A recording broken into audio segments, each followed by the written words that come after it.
Hello, everyone, and welcome to the World Woman Future Forum 2020. My name is Lauren Lawley Head. I'm the founder of Lawley Head Media in Frisco, Texas. We're a content marketing and digital strategy company, and it's my pleasure to be moderating the conversation for this session.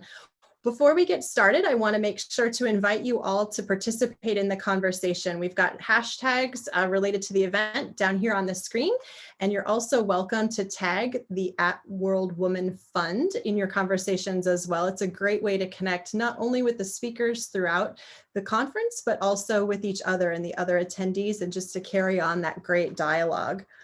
My passion is really for helping people to tell and share life-changing messages out into the world and into their own communities.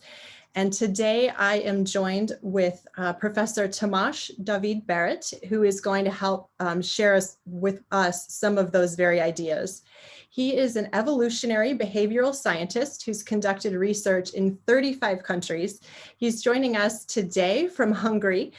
He works out of the UK, where he's affiliated with the University of Oxford and is a fellow of the Royal Anthropological Institute. And Tamás, it's wonderful to have you. It's wonderful to be here. Thank you very much for inviting me. One of your projects is perfectly suited for this conversation. I would just love for you to give us a little bit of the background for the Matriocracy project. Right. So a few years ago, I was putting together a catalogue of different kind of institutions regulating inequality in humans.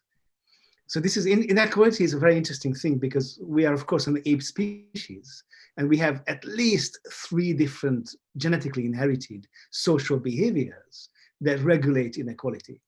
So every society has some way of figuring out how to affect inequality among its members, most often actually leveling them out rather than creating a hierarchy, sometimes creating a hierarchy and leveling at the same time. And while I was working on this, it struck me that there is one form of inequality that is present almost everywhere on the planet, which is the inequality between women and men.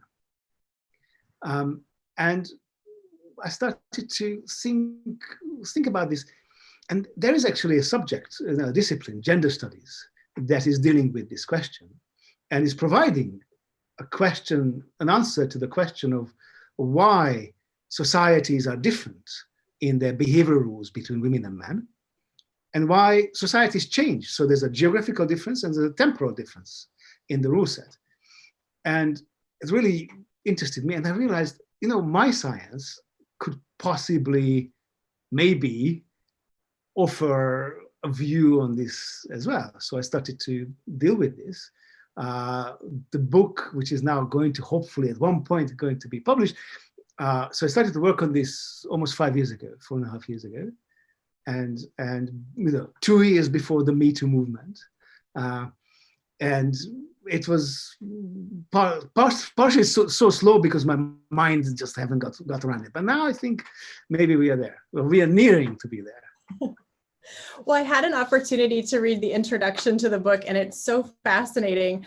One of the things that I think is very intriguing, and I can't wait to dig in even deeper, is that you've really identified and kind of honed in on 6 different societal factors that determine these rules.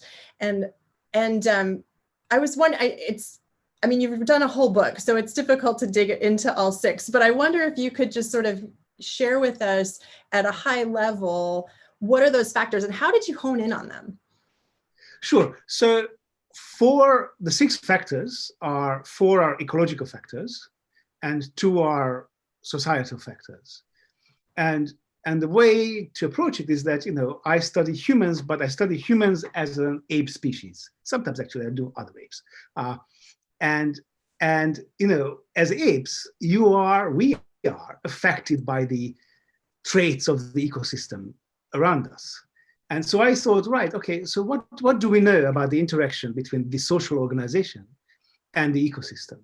By the way, there are other apes that are affected by the ecology around them. So when about 2 million years ago, the Congo River emerged, those apes, the ancestors of chimpanzees and bonobos, that were north of it, they seem to be living in a much more energy-dense environment, and they became chimpanzees. So patriarchal, very competitive, and very warlike, very aggressive.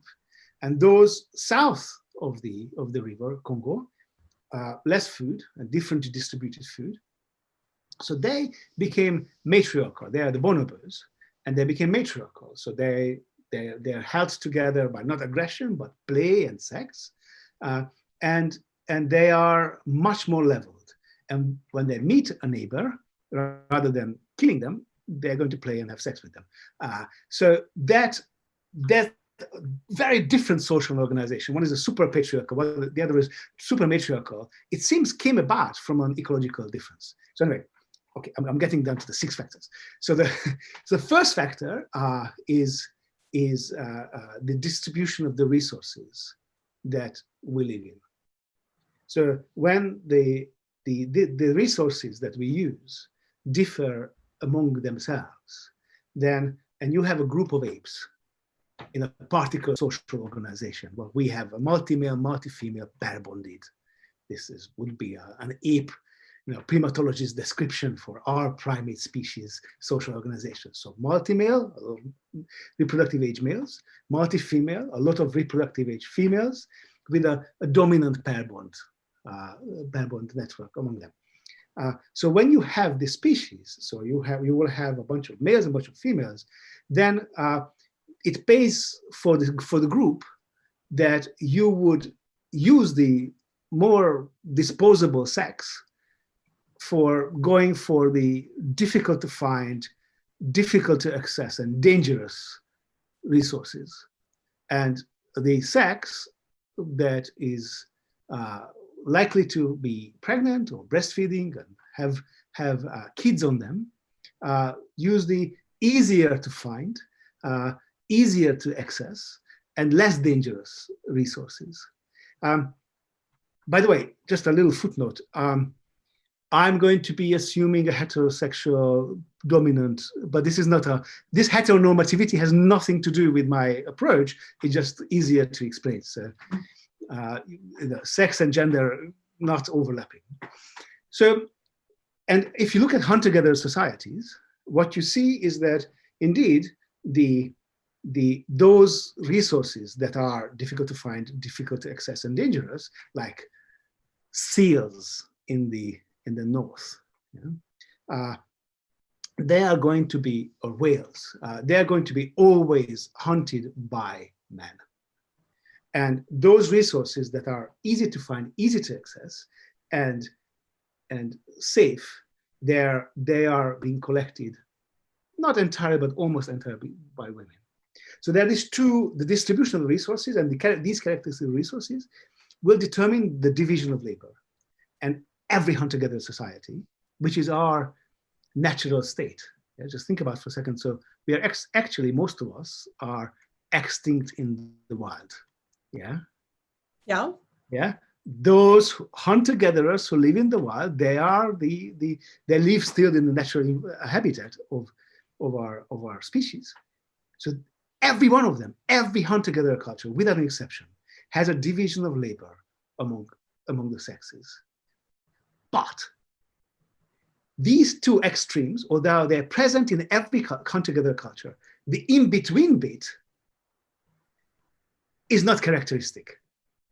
So sometimes fire making is done by women, sometimes fire making is done by men, sometimes fishing is done by women, sometimes fishing is done by men.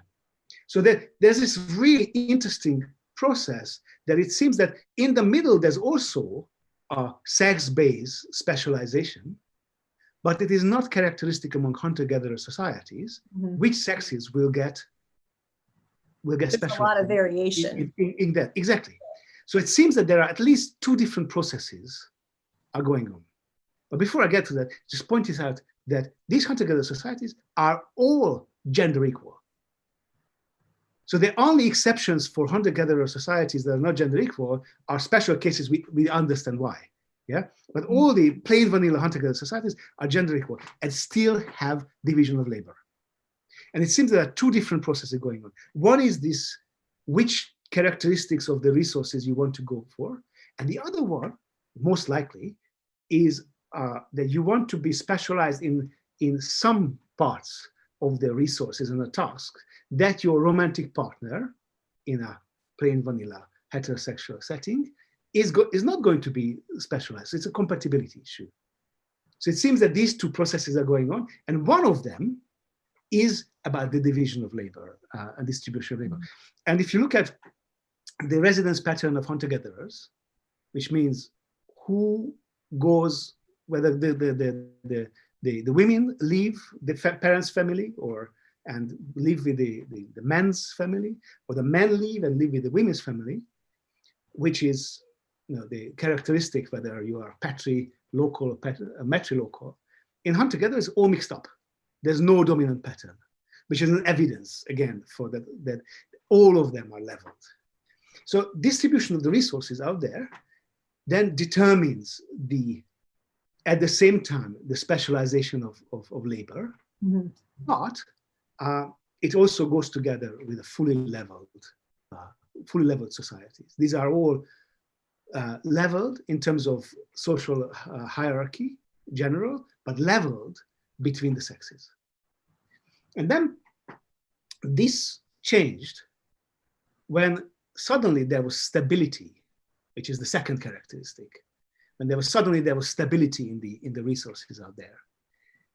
Once you have a lot of variation, which was the case for our species, it seems, for the first 350,000 years, a lot of variation, yeah? You don't know what kind of resources you can use next year. So there's no point going out and specializing in any one of them, because you do not know whether whatever you're investing in is going to be there next year. But once there's stability, it makes sense to stabilize. So you look at the climates in the past, 50,000 years. So that flat bit is the stabilization of the climate 12,000 years ago. And that changed everything. Because once there is stabilization, it pays to pick some plants, like, let's say, a grass, and clear the patch and focus on that. So maybe it will become cereals or wheat or rice or maize. These are all grass species. And then you have a patch in which you invested a lot. Maybe it pays to specialize on some kind of animals rather than the others. So you collect some mountain goats, and with domestication, they become sheep. And so now you have a pen for your sheep that you're protecting from the leopards. The tricky thing is that because you have invested so much into that bit of grass, cultivated, domesticated grass, or that bit of animals that you have protected, the value of these increase. That's the whole point of investing in them. But once the value goes up, the logic of fighting for them or not fighting for them changes. And that is the second, when you have the collective property gives ways to the individual property. And at that point, physical strength changes its value. So that is the point where male dominance appears. That's when patriarchy appears. That's when patriarchy comes in. So stability leads to domestication of plants and animals. Domestication of plants and animals changes the economics of property, and that increases the value of physical power, and with that, individual property and male dominance. Patriarchy comes in. So the second factor, whether the environment is predictable or unpredictable, is responsible for this switch. The third factor is scarcity of the resources. So when there's abundance, we can feed our kids easily. Yeah? But when there's not enough food, when there's so little food that some people's kids will die over the winter, we will do everything to save our kids. So it seems that female-dominated or gender-equal societies in which women control their own reproduction, then very often in these societies, women sort of hack the man. They try to get a lot of resources out of the man. In societies that are male-dominated, patriarchal societies, men try to increase paternity certainty by allocating the resources. So suddenly, when you have stability in the environment, the second factor, and the third factor of scarcity, that results in a lot of rules in the society that affect paternity, the tracking of who is the father of who. And that is the point when we have, in every one of these patriarchal societies, we have the emergence of very strict sexual norms, super strict rules. And weirdly, actually, once there's patriarchy, the presence of these rules is as much the interest of the women as the man. In fact, in today's societies, a lot of times women, especially mother-in-laws and grandmothers, enforce these rules, enforce these norms, and propagate these norms. So this is part of the reason why it's so difficult to change some parts of the world. And the fourth ecological factor is the fact that we need to have large groups to exploit the ecological environment around us. And to have large groups, you have to increase your family size, your family network. And one trick for that is to assign kinship, assign the status of relatedness to others who are not related to you. In-laws. Yeah?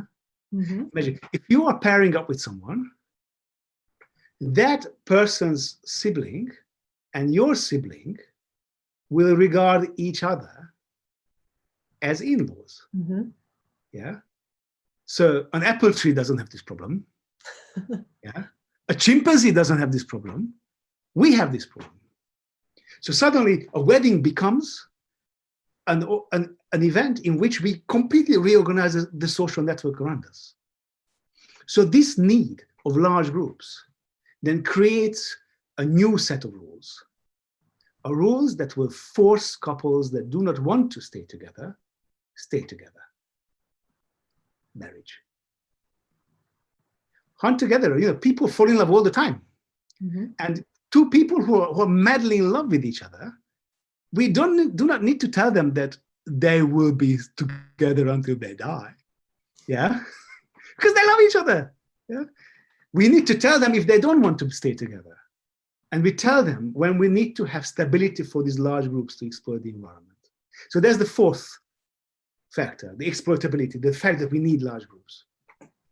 So with all of these, once there was stability and scarcity and the need for large groups, we have tight rules about sexuality, tight rules about marriage, and then every step towards more intensive agriculture, the logic of patriarchy is strengthened. Then something changed. The technology changed. Because some of our technologies not only respond to the ecological environment, but can change the way the ecological environment appears to us. In particular, the Industrial Revolution changed the logic of exploitation. So think about a factory job. Yeah? And think about what is the ecology of a job. Yeah? So if you are a Martian behavioral scientist and you're looking at the factory workers, so what do? They go in, it's fairly easy to find, is the factory over there. It's fairly easy to access. You go in and you get hired, and it's fairly safe. So in fact, these industrial era jobs, although sometimes we think of them as long-term very bad, but they were very similar in characteristics to the jobs, to the tasks that hunter-gatherer women are specialized in. So the job concept suddenly changes the rules of patriarchy, but only if you can keep a job. If you have 7 kids, if you're a woman and you have 7 kids, and you grew up in patriarchy and all the patriarchal institutions are around you, it will be impossible to hold on to the job. And this is the 6th factor, the second societal factor, the fertility. So somewhere around the 18th century France, fertility starts falling down, followed by the rest of Western Europe in the 19th century. And the first time we have proper data, global data for fertility is 1960, when 5.2 kids were born to an average woman. Today, that number is 2.5. The level of fertility in our species right now is the last we've ever seen or we ever imagined in our species, because of course a lot of it we don't see. Hunter-gatherers have around 4.5 to 5 kids per woman. So once fertility is falling, it is possible to enter the job market, and it's possible to exploit this different kind of resource out there. And with that, I think we are returning to the starting point, gender equality, and maybe even with a little hint of female advantage. Hence the term matriocracy. Gender equality with a bit of hint of advantage in a democracy. Okay, I was going to ask you to explain the difference. Instead of calling it matriarchy or patriarchy, what exactly is matriocracy? So it's, go ahead. No, sorry, go ahead. Oh, I was just going to say, so just share that definition one more time so people are super clear on what you mean when you say matriocracy. So matriocracy is gender equality, but maybe with a bit of a hint of advantage, female advantage. Okay. So it's a bit like hunter-gatherer. Actually, hunter-gatherer societies are very often, there's a bit of a female dominance. If you've seen these little Venus figurines, I don't have my copy here because we are traveling, but these little Venus figurines, they were only named Venuses because there were a bunch of male archaeologists who found them. Oh, a naked woman must be a sex symbol. Actually, they're more likely, the adiposity pattern is more consistent with postmenopausal female body. These were probably grandmothers. Yeah, this was a grandmother. These were grandmother worshipping cultures. Yeah. So hunter-gatherers probably already had this little advantage. But I think what we see now is the rise of this gender equality with a bit of a hint of female advantage in a democracy. And that is quite different from matriarchy. We have only one matriarchy that we know about, the Mosul in southern China. And they are not a democracy. But I think there's a bunch of reasons why we are moving towards a global democracy. So tell me what kind of timeline we're talking about here, because I think you've spanned a huge amount of history. It sounds fantastic. What, is this in my lifetime? Is this, what does the evolution look like? Well, I mean, first of all, I'm very alarmed. Every scientist should be alarmed if their science is aligned with their political views. So, I'm trying to be really careful not to, project my wishes on our species. Yeah, and but so if you look at the past 110 years, and you look at what happened in every decade, and we try to see on a species scale.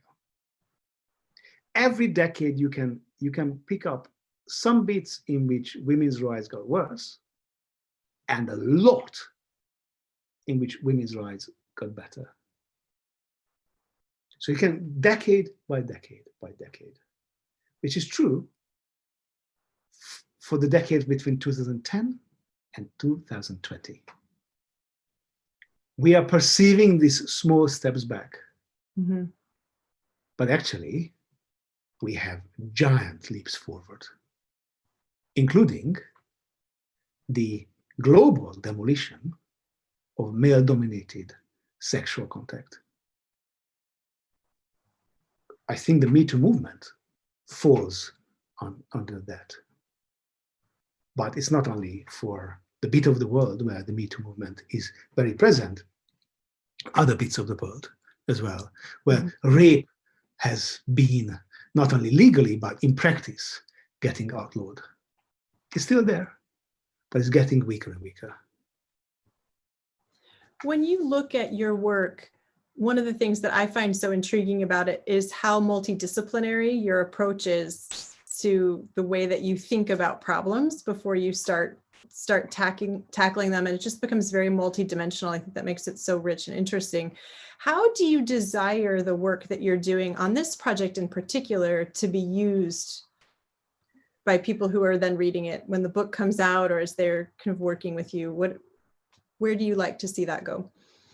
Right. So I've got two personal. And this is science. So my personal desires, I'm not sure, should play a role. But one is that because I think that this is an evolutionary case to end the patriarchy, what we see now is a slow transition towards the inevitable gender equality. And in that slow transition, if we can understand the process, then I think we can speed up maybe the transition, and that will reduce suffering. So very arrogantly, I like to contribute to that lack of suffering. But the other one is that our planet is in obvious crisis. We have an ecosystem which is the fastest collapse of an ecosystem in the history of life, capital L life, in the history of 4.2 billion years. And if the second fastest collapse is a toddler coming towards you with a knife from the end of the park, the speed of this one is a jet fighter coming from the end of the park. That is the difference between the two speeds. So we should be dealing with this planetary crisis. And every evidence out there shows that patriarchies have failed to deal with that. And every time true female leadership emerges, we have a step forward. And I mean true female leadership, not when one woman happens to emerge to the top, but is completely surrounded by men. I mean, Margaret Thatcher, Cleopatra, Catherine the Great, but Angela Merkel, Jacinda Ardern, or if you'd like, Barack Obama.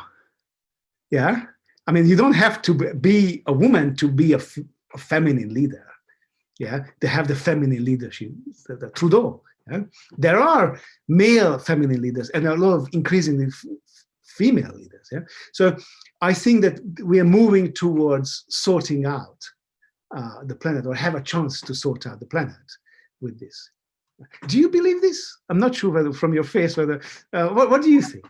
No, I find it so interesting. I like to hear how you think about problems and how your approach to it, because I don't think that I've ever thought about these gender roles or the way societal structures. I've certainly thought about the challenges and the problems that we've seen come out of them, but I've never thought of them in this in terms of how they're impacted by the environment, or how they're impacted by these other broader factors and what that means. And so as you're talking, I'm thinking through, what are some of the things that as individuals who want to affect positive change, or who want to kind of create a more supportive society that's more inclusive to everyone, how do we use those ideas and put them into place? And that's where if my facial expression is a certain way, those are the things that are going through my head as I hear you as I hear you talk about that. So it's, it's just such an interesting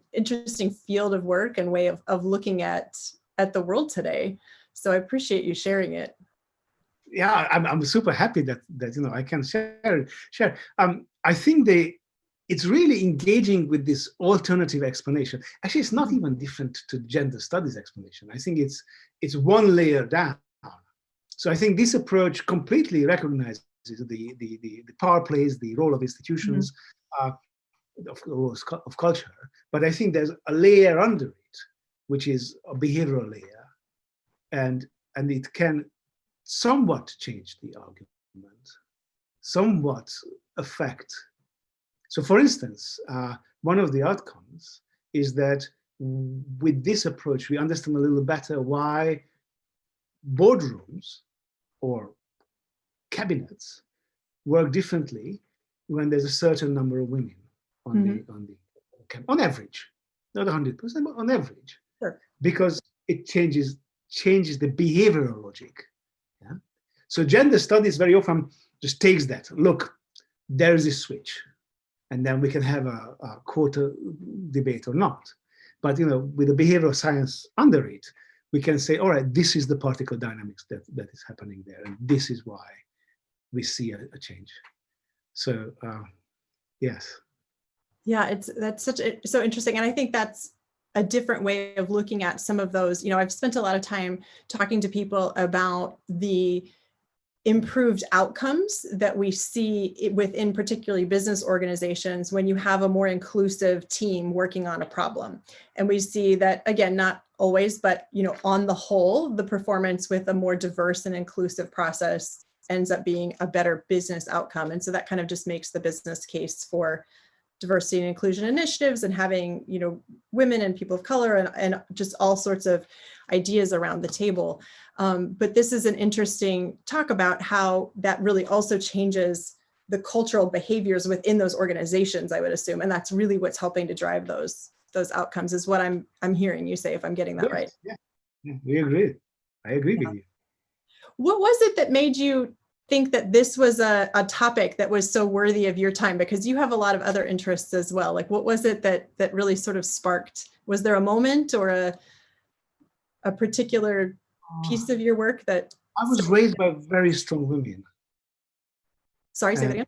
I was raised by very strong women, and I'm a little baffled I grew up in communist Hungary, and although bits of Hungary are super patriarchal still today, the bit I'm from was not. It was dominated by women in many ways, super strong women. So I think I'm personally baffled a little bit when I see, patriarchal behavior. And so as a behavioral scientist, it's quite interesting, maybe for me especially, because I'm surprised. Like, why was the logic of that?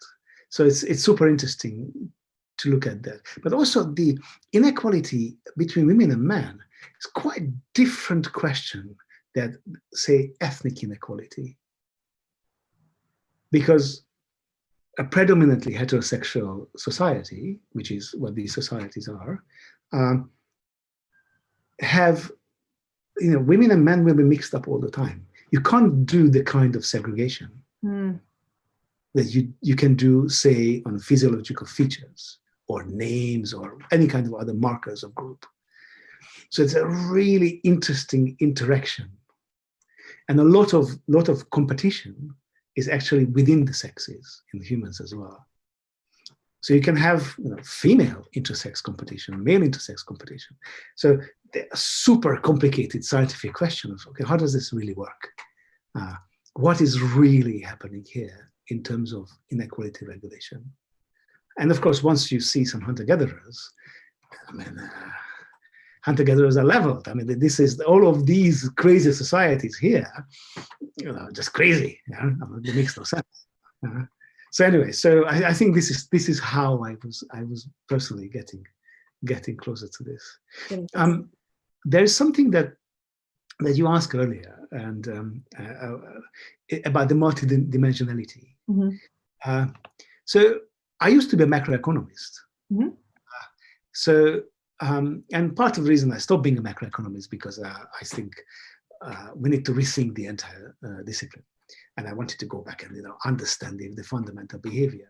But the first papers I started to send about social behavior, evolved social behavior in humans, to biology journals, they would say, oh, no, this is too human-centric. Go and put this research, these were all theoretical papers, into generally the primates. So I started to read up and learn the primates and social behavior in the primates. And gee, we are just another primate species.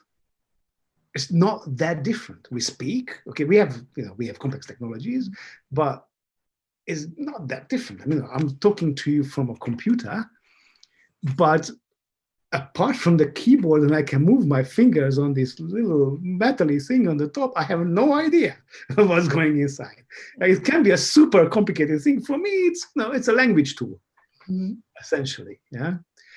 So we have some of our peculiarities, but we are primate species. And then I will send some other papers and say, oh, primates are nothing. Expand it to all the other mammals. And so I gradually, personally, I had to engage with the social behavior of a lot of different species. And then realized we really are not that special. And by the way, economics makes much more sense for bacteria than for humans. Do you look at other ape and other primate behaviors in your work? I have not, no, and that's what's so, I've watched some of your video blogs as well, and I find those so interesting when you kind of talk about humans as part of this larger category. And so I think that's part of what I find so intriguing about the work that you're doing. I'm curious what does research look like for you? What does field work look like for you? How do you go about doing this kind of research that allows you to put together projects like this? Well, it comes with complete intellectual shamelessness.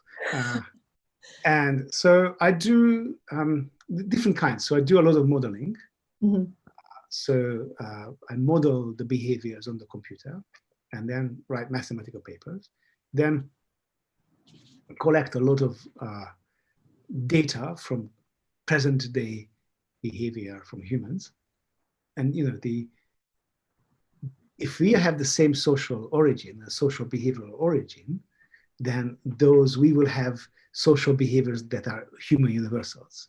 So if you can pick those up, you can ask questions about their evolutionary origin. What was the process in which they appeared?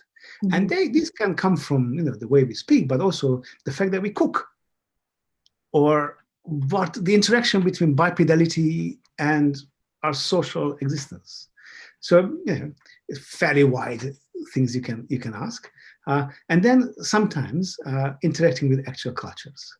Very often, I'm a much more shameless or impatient anthropologist, so I often go in, understand, and come out, which many other anthropologists rightfully frown upon.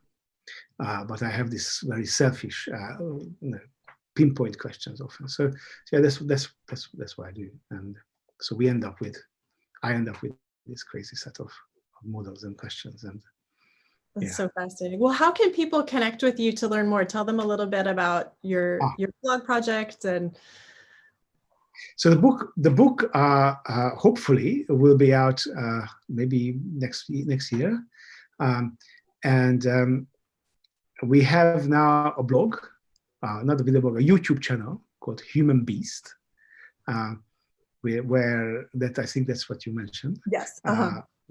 So which is what we do, because we wanted to work on a television series about the natural history of the sharing behavior in humans, which includes inequality regulation, but other things as well. But COVID came in, and so we decided to start doing it.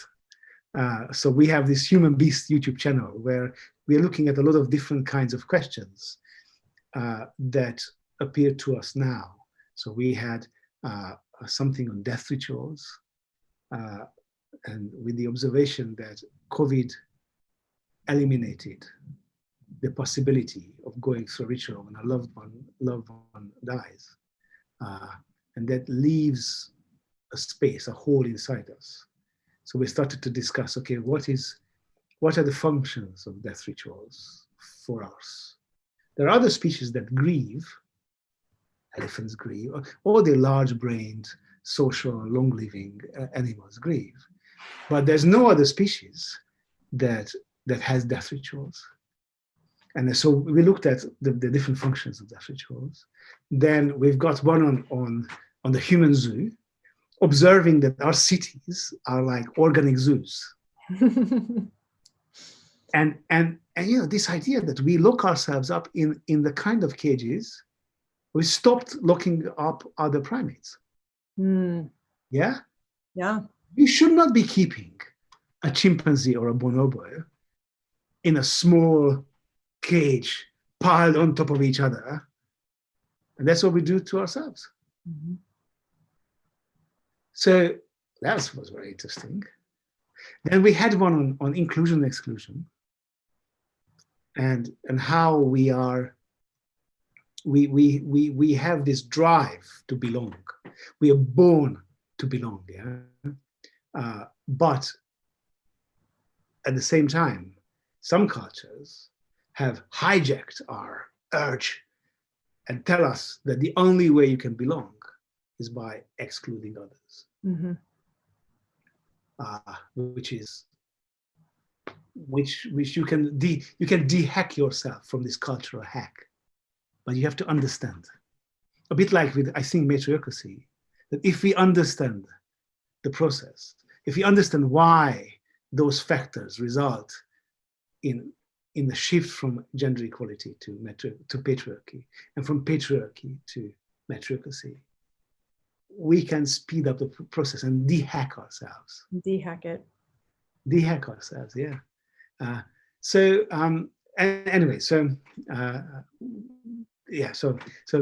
YouTube, this YouTube thing is, I think is interesting. There's some of them are serious conversations, some of them more silly videos. Like my favorite one, when I found myself cycling among cows. I did enjoy that one. Did you like it? Did you like it? I was in Oxford, yeah, and I was cycling, and suddenly 150 cows were like vroom next to me. And these two herds, cowmen, they were going with their motorbikes, with motorbike, vroom, vroom, vroom, vroom. So anyway, so they were passing by me. So I thought, okay, this is my only time to be part of an ungulate herd. Part of the herd, yes. Yeah. Well, in my case, cycling. I need to make sure that I'm not under these hoofs, and I need to speed up because I'm right now the last cow.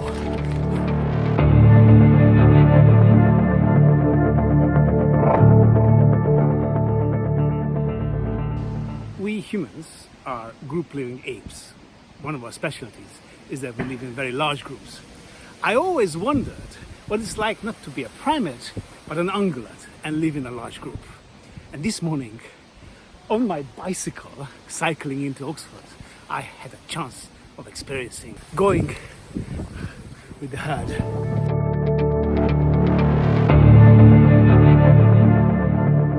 I always wondered what it's like to be part of a migration, to be one of the herd animals. A lot of my research is about collective behavior, but of course in primates rather than in ungulates. I feel part of this moving herd. They tolerate me, and I'm just going on my bicycle with them. So there's something very anonymous about being with these animals, because I don't think these cows know each other one by one. It's not like a group of chimpanzees, bonobos, or humans who of course have their individual relationship with each other. We are now part of a herd, and hence our collective action is much more like coordinating a direction, like a flock of birds or a school of fish. and not like a group of chimpanzees going out for a hunt. And maybe while you are with me on this bicycle, you can as well feel the acceleration as we start picking up speed a little bit and running a little faster. That was wonderful. I feel your cows. Thank you. What I learned from this experience this morning running with the cows is that we primates are not that different from ungulates in the acceleration of moving together. I mean, I felt my hormones bursting out of my ears as we started to speak up. There was a little bit of fear, a little bit of excitement of running together with the herd. And the fact that you feel it as well is evidence that we are group living apes. The Human Bee series is about understanding who we are as a species so that we can equip ourselves to take responsibility for the planet. Because if we humans are not going to do that, there's nobody else who's going to save the biosphere. If you'd like to be part of this conversation, please subscribe here now.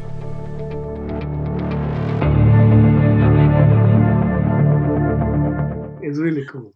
It was really great. No, it's such you've got some really great discussions on there. I would encourage everyone to check it out because I think it's just an interesting level of conversation. And then to your point there at the end, which I think is really worth doubling up on, is that it's as we begin to better understand fundamentally what was driving the structures in the first place that we can figure out how to accelerate change coming out from it. Yeah. That was what I've really taken away from the bit of work that I've gotten to have an opportunity to take a look at, and then our conversation here today too. So yeah, it was really great. I fully agree. And I think that there's going to be a happier world. So, I have two boys, and sometimes when I talk about matriarchy, some invariably men ask me, how about your boys? I mean, why are you speaking against them? And clearly they haven't paid attention. There's going to be a better world. I mean, it's like for everyone. So just like in patriarchy, maintaining some of the rules can be the interest of women as much as of men. Mm-hmm. In matriarchy, gender equality and freedom, and the sexual freedom that comes with it, the freedom to switch around to other partners when a relationship finishes, is as much the interest of men as women. That's sort of the point. Yep, absolutely. Yeah, we have that in common. I have two boys as well. So I understand that, in my mind, creating equality and equal structures and equal opportunities is not about taking from someone else. It's about lifting everyone up to the same level. So we share that perspective for sure. Yes. Definitely. Well, thank you so much for taking time to talk with us today. I really appreciate it. I know that the team at the World Women Fund does as well. I want to thank everyone there for helping facilitate and allow this dialogue to happen and to share the conversation out with the world. Just as we close too, I want to remind everybody that's watching to definitely take the time to not only check out Tamás's work and engage with him on his social platforms, but also to connect with the World Women Fund conversation with the hashtags on the screen. And even to take some of the takeaways that you had from this conversation and share them on the digital media wall that's part of the World Women Future Forum 2020 conversation. So on behalf of Tamás and myself, thank you all so much. Thank you for inviting me. It's wonderful to have you. Bye-bye.